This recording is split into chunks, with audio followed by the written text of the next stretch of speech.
안녕하세요. 김수진입니다. 오늘은 도움과 도와줌에 대해서 이야기 나누어 보려고 하거든요. 먼저 책 속으로 한번 들어가 볼까요?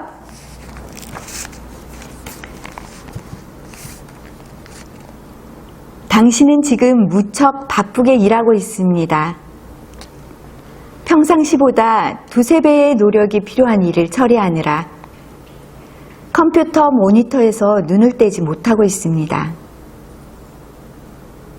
그런데 시간은 촉박하고 마음은 급한 당신에게 2분마다 한 명씩 동료들이 찾아와 우는 소리를 합니다. 이번 일은 처리하기 너무 어려워. 정말 최악의 업무인 것 같아. 그런데 너는 이런 일들을 아주 쉽게 하더라. 지난번 것만 해도. 동료는 말끝을 흐리며 당신의 입에서 말 나오기를 기다립니다. 알았어. 책상 위에 놓고 가. 내가 알아서 처리할 테니까. 하지만 그건 동료를 진정으로 위하는 길이 아님을 당신도 알고 있습니다.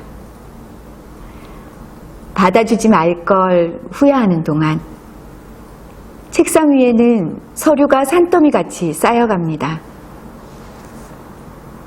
매번 후회하면서도 거절하는 방법을 알지 못하기 때문에 혹은 성가신 동료를 빨리 떼어버리기 위해 그들의 일을 떠맡는 어리석은 행동을 반복하는 것입니다. 가족이나 친구들 사이에서도 마찬가지입니다. 당신은 자신의 일을 부탁하는 가족과 친구들에게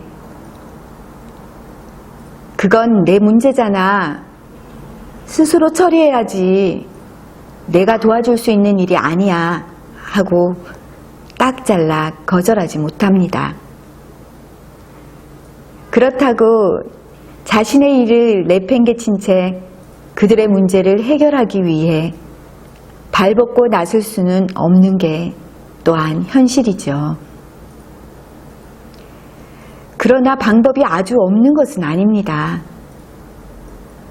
물고기를 잡아주는 대신 낚시하는 법을 가르쳐주면 되는 것입니다. 그들이 스스로 처리할 수 있는 능력을 기르도록 도와주고 목적지에 도착할 수 있도록 이끌어주는 것이 지금 당장 물고기 몇 마리를 잡아주는 것보다 훨씬 더 그들을 위하는 방법입니다. 물론 처음에는 약간의 원망을 들을 수도 있겠지만 말입니다.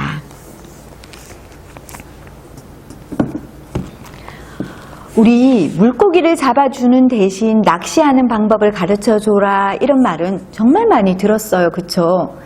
그런데 그렇게 하면 혹시나 상대가 마음이 상할까봐 또는 관계가 깨어질까봐 그냥 내가 하고 말지라는 생각 많이들 하시죠.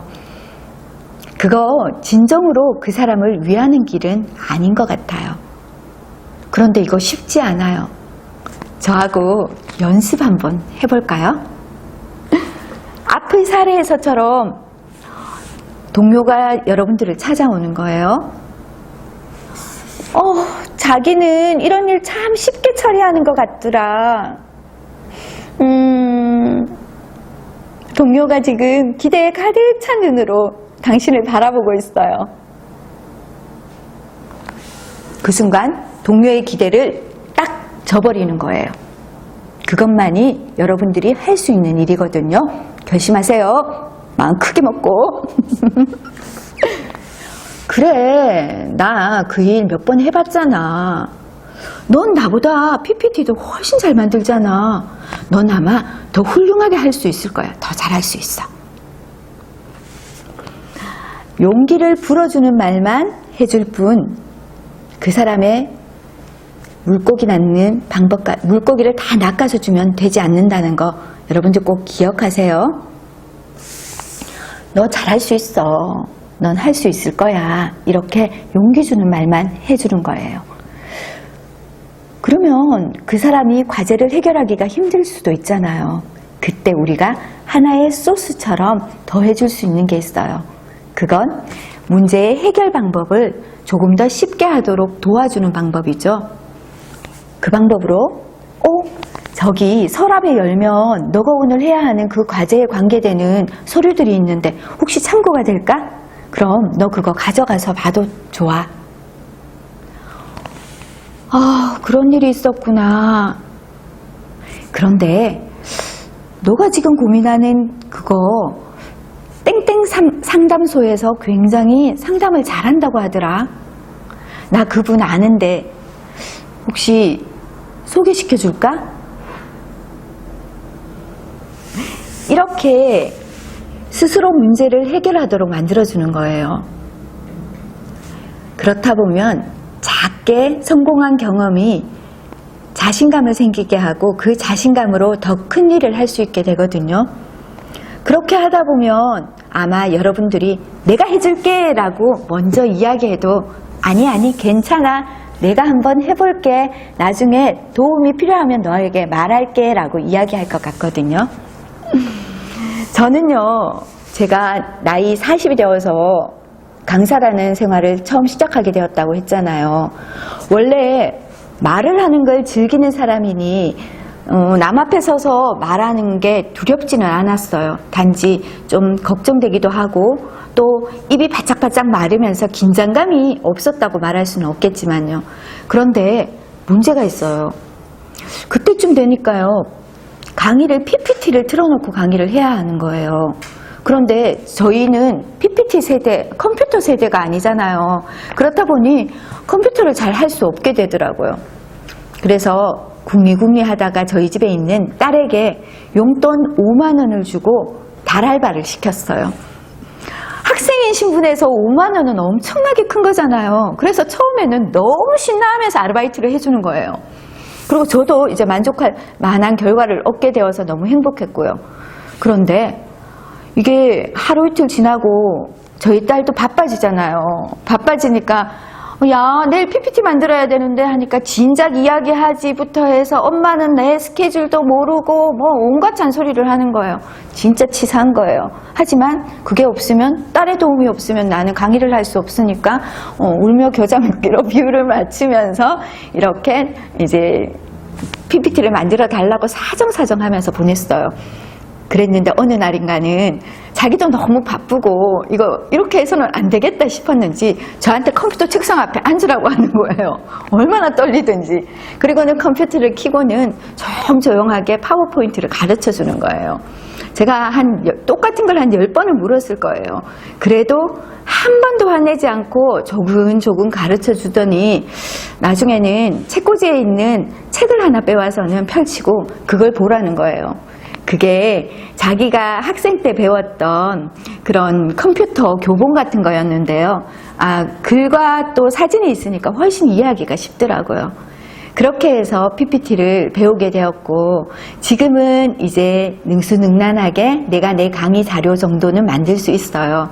물론 고난이도의 어떤 작업을 해야 한다거나 또는 뭐 20대의 어떤 생각을 들어야 하는 그런 강의를 준비할 때에는 딸과 함께 지금도 의논하면서 PPT 작업을 하고 있지만 그렇지 않을 경우에는 저 혼자 할 수 있게 되었거든요. 처음에는 진짜 컴퓨터 앞에 앉으라는 순간 너무 화가 나는 거예요. 그냥 해주면 될 거지.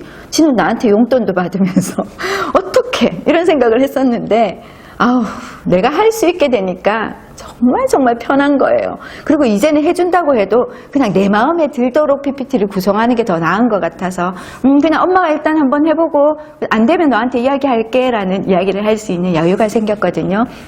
가끔 부모교육 강의를 가거나 제2의 인생을 출발하려는 분들을 만나면은 내가 할 수 있는 게 없어 또는 나 자격증은 있는데 컴퓨터를 못해서 요즘은 다 컴퓨터로 하더라 이런 말도 굉장히 많이 하거든요.